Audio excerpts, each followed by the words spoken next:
ఇక ఇదే అంశంపై మనతో మాట్లాడడానికి బీఆర్ఎస్ నేత పావని గౌడ్ గారు లైన్లో ఉన్నారు. నమస్తే అండి పావని గౌడ్ గారు. బండి భగీరథపై గత 3 రోజుల క్రితం పోక్సో కేసు నమోదైతే బండి భగీరథ్ వ్యవహారం ఇప్పుడే తనకు తెలిసినట్టుగా రేవంత్ కవర్ చేయడానికి ట్రై చేస్తున్నాడు. పోక్సో కేసుపై చర్యలు తీసుకుంటున్నట్టుగా రేవంత్ హడావిడి చేస్తున్నట్టు తెలుస్తోంది. డీజీపీని క్వశ్చన్ చేస్తే పీఎం పర్యటన నేపథ్యంలో ఆయన చర్యలు తీసుకోలేదని ఇప్పుడు దాని మీద వర్క్ చేస్తున్నామని చెప్పడం జరిగింది. దీని అంతా చూస్తుంటే ఏమనిపిస్తుందండి? ఇదంతా బండి సంజయ్ ని కాపాడుకోవడానికి ఇన్ని రోజులు రేవంత్ రెడ్డి గారు చూసిండ్రు. ప్రజల ఆగ్రహావేశానికి గురవుతున్నారని బీఆర్ఎస్ పార్టీలో పెద్ద ఎత్తున మహిళా సంఘాలు, మహిళా నేతలు అందరూ నిన్న ఏదైతే పేట్ బషీర్బాగ్ పోలీస్ స్టేషన్ ను ముట్టడించిండ్రో అప్పటి నుంచి వాళ్లకు యుద్ధం మొదలైందన్నమాట. ఏంటంటే మోడీ గారు రావడం కానివ్వండి, ఆ బండి సంజయ్ ని ఆ స్టేజ్ ఎక్కియడం కానివ్వండి, ఆ తర్వాత ఏదైతే జరిగిందో ఇవన్నీ పరిణామాలు మనం చూస్తున్నాం కదా. అంటే ఇప్పుడు ఆయన ఇన్ని రోజులు ఎందుకు చర్యలు తీసుకోలేదని అంటేనేమో 3 రోజుల నుంచి ప్రధానమంత్రి పర్యటన ఉన్నది కాబట్టి మేము చర్యలు తీసుకోలేదు అని చెప్పుకుంటున్నాడు. కానీ ఒక ఆడబిడ్డకు న్యాయం జరగడానికి ఇన్ని రోజులు పడుతుందా అండి? ఒక ఆడబిడ్డకు ఈ విధంగా అన్యాయం జరుగుతుంది అని మేమంతా పెద్ద ఎత్తున రోడ్ల మీదకి వచ్చి ఆ ఆడబిడ్డకు న్యాయం జరగాలని పోరాటం చేస్తేనే ఈ రోజు ఏదో చర్యలు తీసుకుంటున్నాడు, అంతే తప్ప ఇంకొకటి లేదు. చర్యలు తీసుకుంటున్నాడు అని చెప్పడానికే ఉంది కావచ్చు. మేబీ ఆయనకు ఇప్పటికీ కూడా భగీరథ్ గారి మీద ఎలాంటి కేసులు ఎట్లా అంటే పోక్సో చట్టం ప్రకారం 20 సంవత్సరాల కఠిన కారాగార శిక్షలు విధించాలి. కానీ బెయిలబుల్ సెక్షన్స్ విధించడం జరిగింది ఆ కేసులో. మొత్తం ఇప్పుడైతే డీజీపీ గారి దగ్గరికి, సిపి ఆనంద్ గారి దగ్గరికి వెళ్ళడం అంటే మంచి పరిణామమే. ఇంకొకటి, ఎవరైనా చట్టానికి ఎవరు అతిథులు గారు, చట్టానికి లోబడి పనిచేస్తున్నాయి అనేసి ఇప్పుడు న్యాయం గాని ధర్మం గాని జరగాలని కోరుకుంటున్నారు. కానీ చట్టానికి లోబడి అని చెప్పారు, కరెక్టే. అది కరెక్ట్ గా జరగాల్సిందే. ఈ ప్లేస్ లో కనుక సామాన్యుడు ఉండుంటే వీళ్ళంతా కూడా ఇలాగే రియాక్ట్ అయి ఉండేవాళ్ళ? అంటే సామాన్యుడు ఉండుంటే వేరేలాగా ఉంటుండే కదా అండి. సామాన్యుడు ఉంటే ఎన్కౌంటర్లు చేసేటోళ్ళు, సామాన్యుడు ఉంటే అప్పటిదప్పుడు ½ లోనో 1 అవర్ లోనో పోలీస్ స్టేషన్ లో కూర్చుండబెట్టేటోళ్ళు. వాళ్ళు సామాన్యుడు కాదు కాబట్టి, కేంద్ర హోంశాఖ సహాయ మంత్రి కొడుకు కాబట్టి, ఇక్కడ ఉన్న రాష్ట్ర హోంమంత్రి ఆయనకు దగ్గర దోస్తాను కాబట్టి, వాళ్ళిద్దరి మధ్యన వ్యాపార లావాదేవీలు నడుస్తున్నాయి కాబట్టి ఇన్ని రోజులు పడుతుంది. ఇప్పటికీ కూడా ఆయనను విచారణ జరపాలని చెప్పిండ్రు తప్ప జైలుకి ఏమైనా అరెస్ట్ చేసిండ్రా అండి?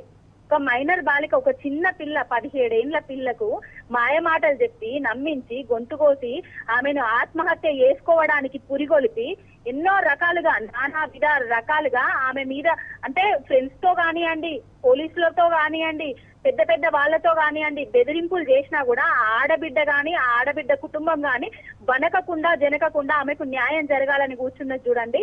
దాన్ని నేను అప్రిషియేట్ చేస్తున్నా. దేవుడు ఉన్నాడండి, కర్మ ఇట్స్ బ్యాక్ అండి. ఏదైతే దేవుళ్ళ పేరు మీద రాజకీయాలు చేసిండో బండి సంజయ్ అనేటైనే, అదే దేవుడు ఈయన చేస్తున్న అన్యాయాలను చూసి తట్టుకోలేకనే ఆయనకు రాజకీయంగా భూస్థాపితం అవుతాడు. కొడుకును పెంచలేనోడు ఒక పుట్టుక గురించి మాట్లాడతాడండి. కొడుకును చక్కగా పెంచలేనోడు పుట్టుకల గురించి మాట్లాడతాడు, కేసీఆర్ గారి గురించి మాట్లాడతాడు.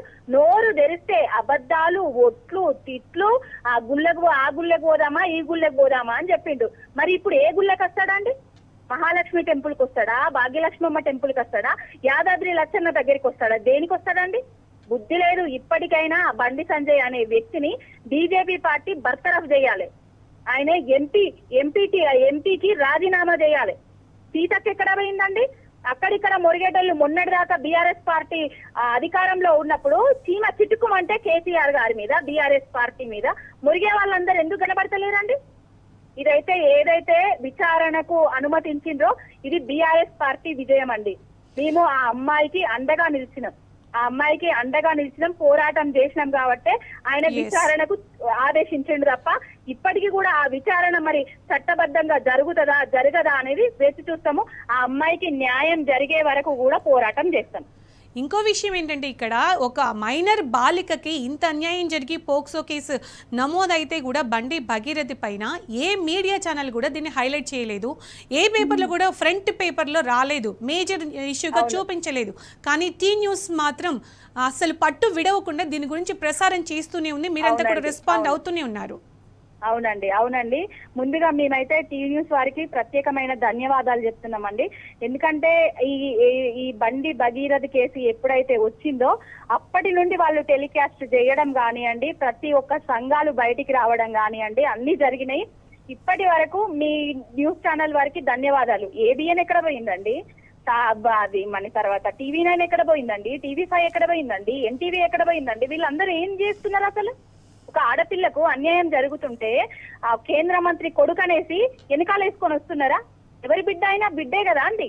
రేపు ఇప్పుడు ఆ బిడ్డకు జరిగింది, రేపు మీ బిడ్డలకు జరుగుతుంది. ఆ బిడ్డ అంటే ధైర్యం గల్లది కాబట్టి ఆ పోరాటం చేస్తున్నది, బయటకు వచ్చింది. అది కాదు కదా. ప్రతి ఒక్కరు దీని మీద ఖండించాల్సిందే. ఎవరైనా చట్టానికి ఎవరైనా లోబడి ఉంటారు, చట్టానికి ఎవరు అతీతులు కాదు అనేది నిరూపించాలి ఈ కేసులో అయితే. రైట్ పావని గారు, థ్యాంక్ యూ. ఓకే అండి.